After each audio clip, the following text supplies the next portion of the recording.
Yes, class, we are doing with wave optics in continuation.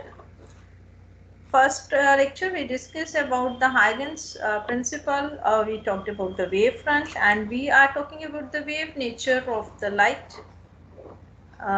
So if you are having the basic understanding from your class 11th about the waves, then this chapter of course is going to be very easy for you. So the heading with me today is to discuss the principle of superposition of waves. Principle of superposition of waves is saying that if I am having a number of waves with me, then if supposingly I am having one wave is like this and the another wave is like this, they are superimposing. The displacement for the first wave at a given time is y1, for the second wave it is y2. Then the resultant wave, if I take, that is given by adding the displacements of the two waves at the given instant of time. So this will be y, I can say y it is equals to y1 plus y2.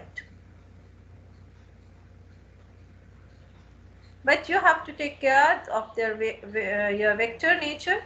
So means their sign is to be considered. Like here I took both the waves are on the same direction. So both are to be added. Here it means crest of one is falling over the crest of the another, or trough of one is falling over the trough of another, then the magnitudes are to be added. If one crest is falling over the trough of the other, then your magnitudes will be subtracted to get the resultant wave. So this y is giving me the magnitude of the displacement of the resultant wave at a given instant of time.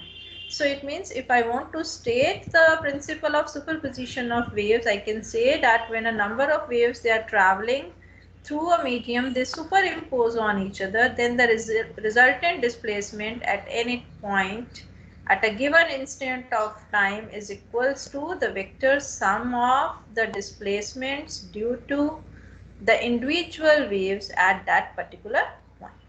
So at that point you have to add all the displacements for the given waves which are superimposing. If I am having n waves with me, then of course I have the mathematically formula with me that y it is equals to y1 plus y2 plus y3, all with vector sign. Vector sign is simply showing whether on which side I have to take care of their position, are whether they are same. If they are in the same heading like crest over crest, then I have to add. If crest over trough is there, then we have to subtract. Of course, because we have studied electromagnetic waves, they are transverse in nature. So that transverse waves, crest and troughs, they are formed. Should be clear. Of course, we have studied it in class 11th also. In class 11th, we said that by superposition, I can have three phenomenons like your standing waves we have discussed. We have discussed the beats formation, and the third thing which we left over there, that is interference of the waves. So we have to talk about the interference of light here in this chapter. But of course, you can see if the first wave is coming like this and second wave is coming like this, then these both are superimposing. Then if magnitudes for y1 and y2 are same but in opposite direction, then the resultant will come on the zero axis, on the reference line only it will come. So this you have to take care that where the resultant will go. This is the graph showing you the displacement with time. And which we have to discuss here in class 12, which is important, that is interference of light. So it means by this time, if you have not revised, you should revise the chapter on waves of class 11th, so that you are able to revise the things like phase difference and path difference, how the things are related, how I can do mathematically solve the questions. Those all type of questions are there in electromagnetic waves also, when I gave you the equation for the E and the magnetic field. So all these things are related. So waves you have to have in your mind Interference of light is that when I'm having two light waves which are of same frequency, they should be in the same phase. And or if they are not in same phase, they can have the constant phase difference with them, but they're traveling in the same direction. When they superimpose, then the intensity is getting redistributed and it is becoming maximum at some point, minimum at some point. And this phenomenon of redistribution of the intensity of light is termed as interference of light. You can make your own arrangement for this double slit by using the blades, keeping the blades, two blades, you can just put them apart.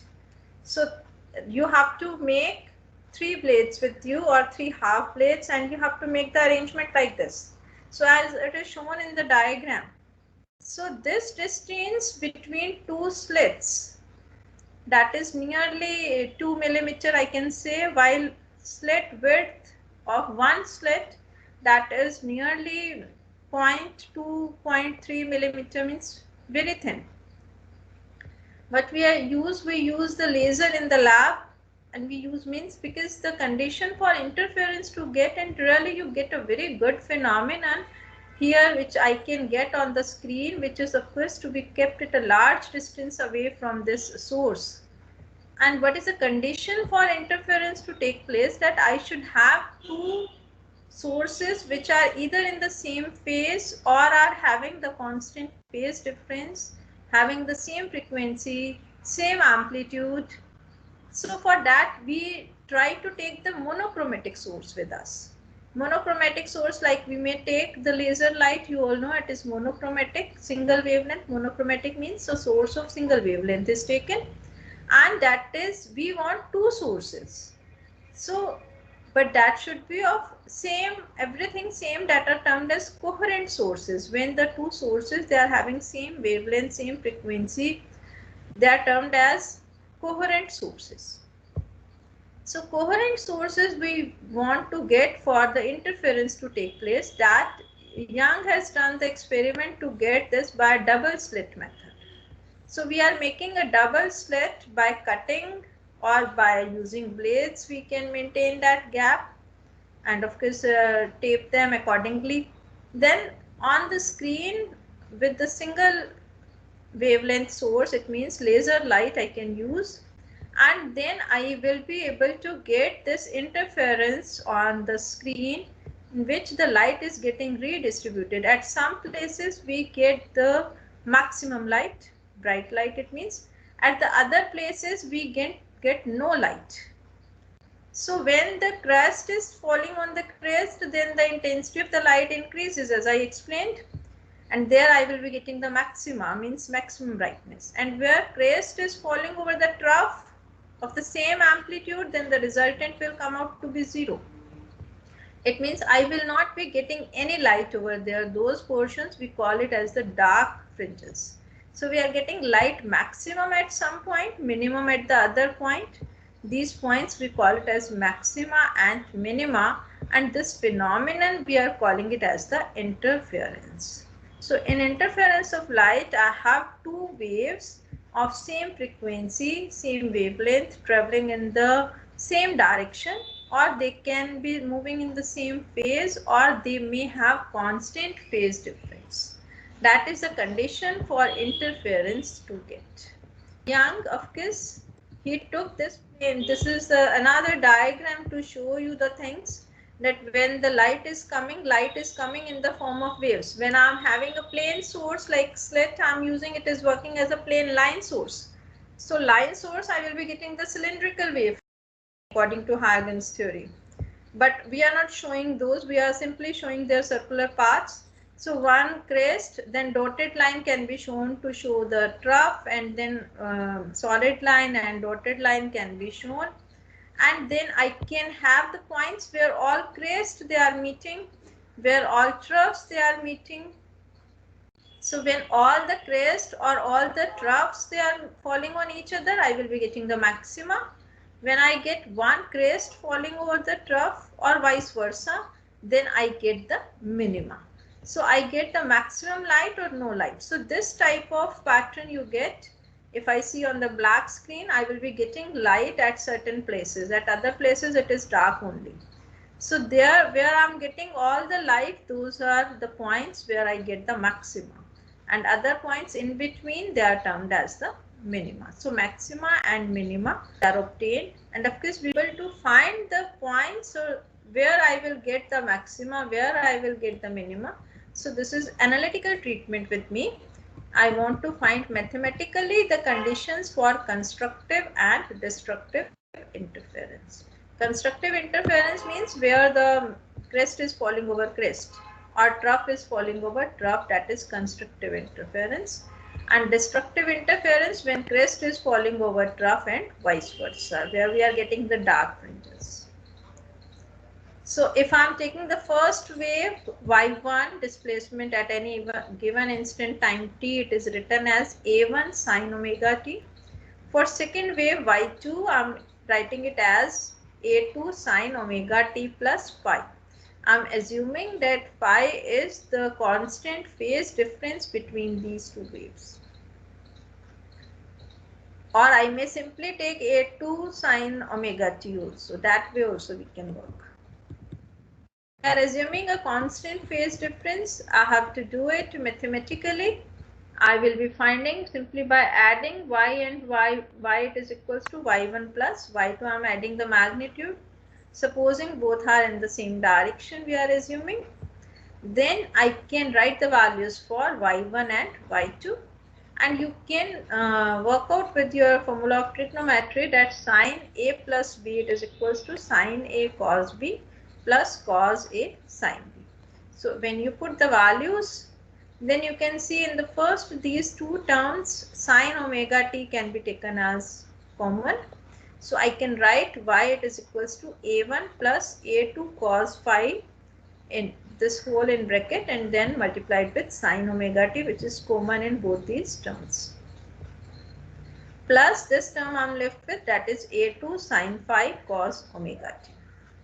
Now I am assuming that let a1 plus a2 cos phi it is equals to capital A cos theta. And similarly this a2 here's sine phi, this is I am assuming equals to a sine theta. These are my suppositions. Again, because I am willing to write this whole term in the form of your SHM like thing, sinusoidal wave, and here capital A can be taken as the amplitude of the resultant wave with me. Y is the displacement of the resultant wave at any given instant of time. And capital A we are calling it as the amplitude of the resultant wave. That means the maximum displacement. So when I am supposing like this, I can find the value of capital A simply by squaring and adding these two equations. At the same time, with the help of trigonometry, I can write, because I am left with y it is equals to capital A cos theta sine omega t plus capital A sine theta cos omega t. So I can write it as capital A into sine omega t plus theta. This is the equation with me for displacement at a given instant of time, and the value of capital A amplitude that you can find simply by squaring and adding these two equations.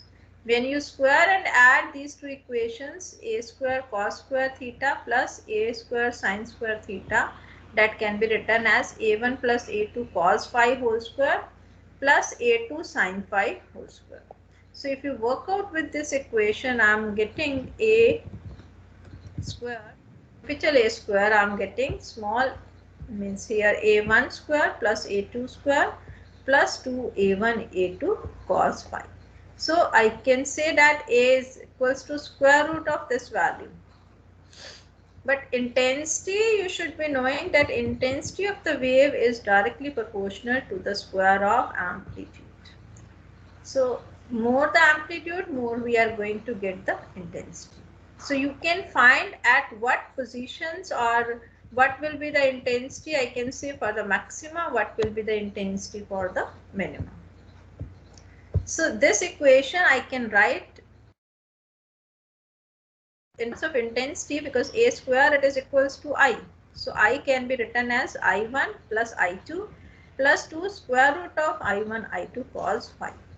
This vector 2 square root of I1 I2 cos phi, this is termed as the interference vector with me, or interference term I can say, because this term will decide whether I am going to get the constructive interference or I am going to get the destructive interference. So for constructive interference, this cos phi has to be positive. Cos phi it is equals to 1. So I can say phi, to get this cos phi equals to 1, it means I should have phi equals to 0, 2 pi, 4 pi and pi. This is phi is what? Phi is the phase difference. And if I want to write the path difference, then I should be knowing this relation with me, that when we talk about the circular motion, when you are talking about the circular motion here, at this point, if you start at a point, you come back to this point, then the angle moved here at the center is 2 pi. 2 pi is the phase difference. Then path difference is equal. Then path difference yours will be equals to lambda, equals to the wavelength this complete wave has traveled. And then you can, it means I can relate for a given position, I can calculate the path differences, phase difference is given. So I can say that your path difference, it can be written as lambda upon 2 pi into the phase difference. So P path difference, it is equals to lambda upon 2 pi, because if you take the phase difference equals to 1, then path difference will be equals to lambda upon 2 pi. If I take phase difference equals to phi, then path difference will be equals to lambda upon 2 pi multiplied with phi. So this phi, if I know the values, they are 0, 2 pi, 4 pi, or I can say in general it is equals to n pi. Then if I put the value n pi here, pi will get cancelled. And I am left with your path will come out equals to 0, lambda, 2 lambda, or I can say it is coming out in general, I can say it is coming out equals to n lambda. So I am getting, this is the condition to get the maximum intensity, or I can say the constructive interference. Because when this your phase difference, it is equals to 0. If I put the value here 0, I am getting path difference equals to 0. When I am putting it equals to 2 pi, I am getting lambda. When I am putting it equals to 4 pi, I am getting 2 lambda, and so on. So I am able to get this path difference equals to n lambda. You can get the condition for destructive interference also. For that, your resultant intensity will be minimum. It means cos phi should be equals to minus 1. Then we are getting the phase difference should be equals to pi, 3 pi, 5 pi, so on. And then you can calculate the value of path difference from here, which is coming out to be lambda by 2, 3 lambda by 2, 5 lambda by 2. So in general, I may write it as equals to 2n minus 1 lambda by 2. So in the questions, you may be asked to find the path difference, phase difference. We will be using these terms with you in the next class also. You have to keep these values in your mind for path difference and phase difference for constructive and destructive interference. Now, if I want to differentiate between the coherent and non-coherent, means incoherent sources, which are not coherent, they are termed as incoherent sources. So two sources we call coherent sources if they are emitting light waves of same frequency with 0, means no phase difference, or they can have the constant phase difference between them. If they are emitting, they are not able to emit the light with constant phase difference, then the sources we call it as the incoherent sources. You have seen this thing that when I am taking cos phi equals to 1, then I it is becoming equals to square root of I1 plus square root of I2 whole square, which is maximum intensity. That is why we are calling it as a constructive interference. When cos phi it is equals to minus 1, then I'm getting I equals to square root of I1 minus square root of I2 whole square, which means minima I'm getting, and cos phi I'm getting equals to constant if the phase difference is constant. So if I'm not having this as constant, then I will not come up with any particular pattern with me. So it means I should have coherent sources with me for producing the interference. I can produce in coherent sources because no two sources can be coherent. If I'm in nature, I'm taking any two sources, then they will not be coherent. So I have to produce coherent sources. Like I can take reflection of one source, second source can be taken as, that was done by Layard's mirror method, in which we took one source and second source we generated by taking its reflection.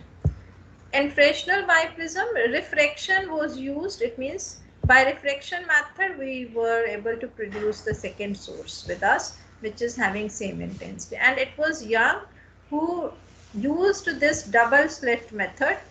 Means we divided one source into two sources simply by keeping two slits at some distance from the main source. So this we are using experimentally in Young's double slit experiment. So it means we are using, these are the conditions by which I can have the coherent sources, because then by this method we can get the most appropriate coherent sources with us, because we are obtaining it from the same source. So there is no question of having any difference. And they are giving us the monochromatic light we are using. So wavelength is remaining constant, and path difference, if it comes by chance, it is not going to be very large. So the double slit method or the slit method we have preferred to do the interference pattern. This is a simple question with you, beta. You want to find the ratio of the intensities at 2 points in Young's double slit experiment when waves from two slits have path difference. First case is path difference is given to you lambda by 4. Second case is path difference is given to you 0. So if I know this formula for intensity, which is equals to I1 plus I2 plus 2 I1 I2 cos phi, I'm saying that because both are having the coherent sources. Young's double slit is also always using the coherent sources. So intensity of first source and second source, that are same. I1 it is equals to I2. So which I am calling it as I naught. Then the formula for I can rewrite it as 2 I naught into 1 plus cos phi. So now if I put the value for this phase difference lambda by 4, I know the relation between the path difference and phase difference. In the question they have given you path difference. Path difference P1 is given lambda by 4. Then you can calculate phase difference phi 1 simply by putting the value of P1, which is coming out to be pi by 2. Similarly at Q point, if you take another point I have taken where path difference is given 0, then you can calculate the phase difference phi 2, which is coming out to be 2 pi P2 divided by lambda. So I'm getting, because P2 is 0, so it means phi 2 also I'm getting equals to 0. So now if I put in this equation, I'm willing to find intensity at P point, intensity at Q point. So IP upon IQ, if I want to find here, I naught will get cancelled, 2 will also get cancelled. So I'm left with 1 plus cos phi 1 divided by 1 plus cos phi 2. And I have calculated the value of phi 1 and phi 2. So if you put the values, I'm able to get the ratio of the intensities when path difference are given. So it means if this formula for today's class, this is the important formula with you, one formula only, you keep this thing in your mind, and then you will be able to work out of this more questions with you. So for today, you keep things up to this. Thank you.